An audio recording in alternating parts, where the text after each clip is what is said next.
de família que conheciam. Era assim. Assim é que ele apareceu.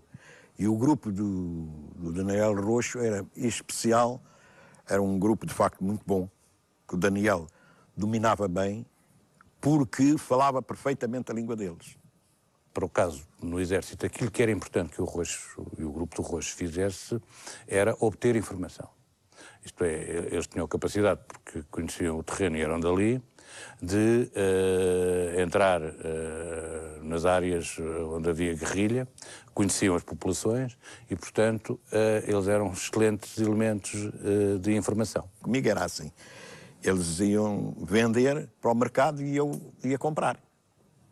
E na troca de palavras que havia entre o comprar e o vender, o regatear o preço e o não regatear o preço, a pessoa ia-me passando a informação que era necessária para eu saber.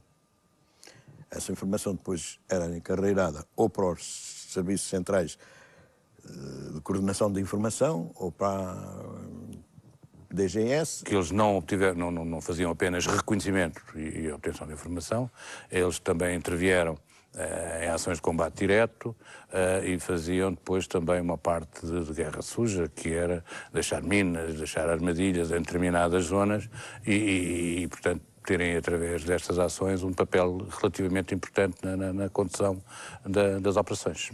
Ele servia-se do combate para saber. E eu servia-me da infiltração para saber. Era diferente, não é? Eram coisas completamente diferentes. Missões diferentes. A revista Observador, de maio de 1971, apresenta Daniel Roxo como um guerrilheiro. 37 anos, transmontano, cujos feitos no combate à Frelimo o tornaram conhecido como o terror dos Turras.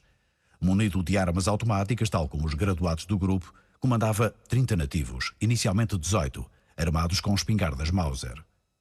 Caçador em Moçambique desde 1954, Daniel Roxo é descrito na revista como um mito, admirado por colonos e temido por guerrilheiros, cujo grupo só nos 2 primeiros anos de atividade causou perto de 1 milhar de mortos. Era acusado de ser muito cruel com o inimigo, até com as populações que suspeitasse que eram próximas do inimigo. Não tem provas concretas, mas acho que sim. As operações que ele fazia eram sempre consideradas grandes operações. Ele fez operações comigo, quer dizer, em coordenação comigo. Eu ia para um lado, ele ia na minha zona de ação, ou nos limites dela. Ele vinha sempre cheio de histórias, encontrou os tipos todos, não sei quantos, lá, safava-se sempre, não sei quantos. Às vezes tinha eficácia, capturava armas, que era o símbolo da eficácia. Desde que os resultados fossem favoráveis ao comando militar português, o modo como os resultados eram obtidos interessavam relativamente pouco. E com a agravante de eles nunca poderem ser confirmados, isto é, nem se teria sido cometido um excesso, nem se os resultados que eram apresentados eram verdadeiros ou falsos. Era um grande comandante e era um grande português, o Daniel Roxo. Era um homem que se sabia impor aos seus homens, não pela força, não pela violência, mas porque eles gostavam dele. Para a Frelimo, Daniel Roxo, em geral mal identificado, justifica legendas muito diferentes, em fotografias exibidas num seminário para ex-combatentes e apresentadas como apreendidas no final da guerra. Daniel Roxo e Orlando Cristina atuavam nas matas, a partir da cidade de Vila Cabral, onde estavam baseados. Vila Cabral, capital do distrito do Niassa, surge a partir dos anos 30, quando a região deixou de ser administrada por uma companhia majestática e os europeus começaram a instalar-se. De resto, uma região sempre bastante abandonada pelos portugueses, sem vias de comunicação e pouco povoada.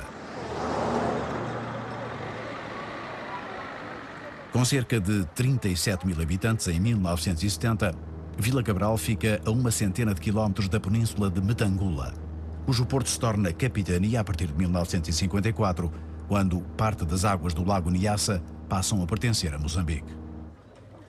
Polo essencial no distrito, Metangula começa a ser estruturada militarmente antes do início da guerra, tornando-se uma base naval em fins de 1963, quando chegam à colónia os primeiros fuzileiros navais.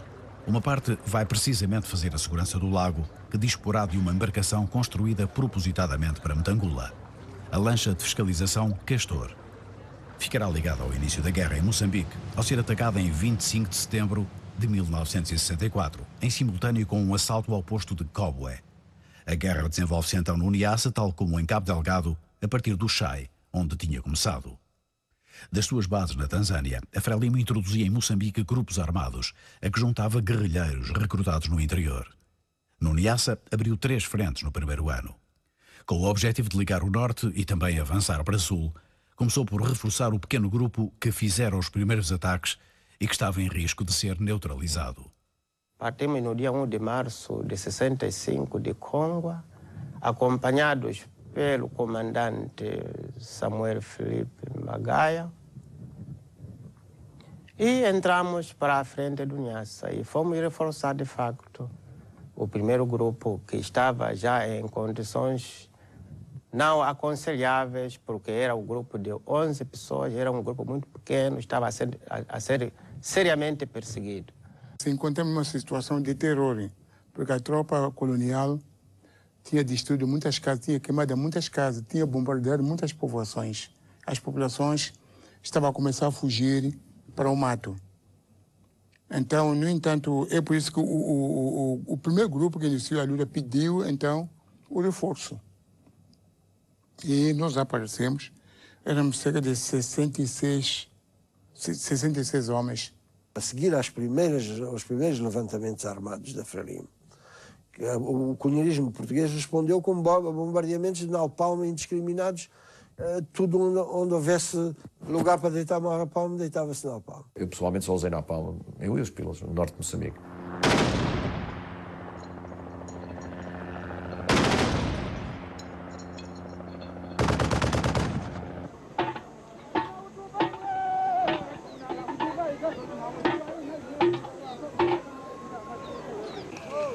As nossas armas eram MAT 49, do fabrico francês, e Thompson, do fabrico americano, Mauser russo, Mauser do fabrico russo, e só. E MAS 36 também, do fabrico francês. De março até junho, já tínhamos as zonas semi-libertadas. No entanto, o nosso problema já era de manter as zonas semi-libertadas. Então a tropa colonial assaltava essas zonas, queria destruir as nossas forças e destruir as populações. A mobilização era a primeira coisa. Antes de mais nada, era mobilizar as massas. As massas, porque eram elas que nos abasteciam em tudo, em alimentação, em transporte de material, eram as populações. Portanto, a mobilização era a ação fundamental para poder aguentar com a guerra. Fazíamos mobilização, mas não íamos lá na zona de Cunha de português. Fazíamos mobilização dentro da nossa zona, onde havia soldado da Frelimo.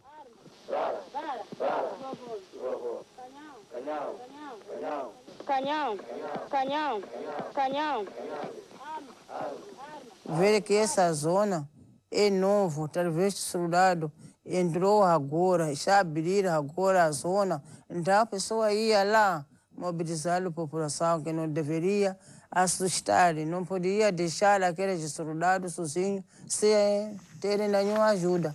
É preciso ajudar, porque são eles que poderiam carregar material para ir no avanço, para ir no combate. Na zona do lago onde nós estivemos a operar nessa altura, tínhamos que procurar as novas frentes. É por isso que abrimos a frente de Unango, ou seja, de Manhamba para Unango, abrimos a frente de Mponda para Catule, abrimos a frente para as outras zonas de Macalhoji, e assim como para Mbembe, para Mwembe. E assim começamos a espalhar a luta na província do Niassa, nesse momento, em 65. Cerca de meia centena de guerrilheiros, chefiados por Samora Machel, partem da base de Congua, na Tanzânia, e vão abrir a frente da região oriental em setembro de 1965, tentando deslocar-se em direção a Marupa, Nungo, Montepoês, Maua e Nipep. Ainda em 65 e a partir de Catur, a Frelimo tenta abrir a frente da região austral, projetando atingir o distrito de Nampula. As forças portuguesas são então reforçadas, visando bloquear as linhas de infiltração da guerrilha e assaltar as suas bases. Os efetivos no distrito passaram de 2 para 7 batalhões entre 1964 e 67.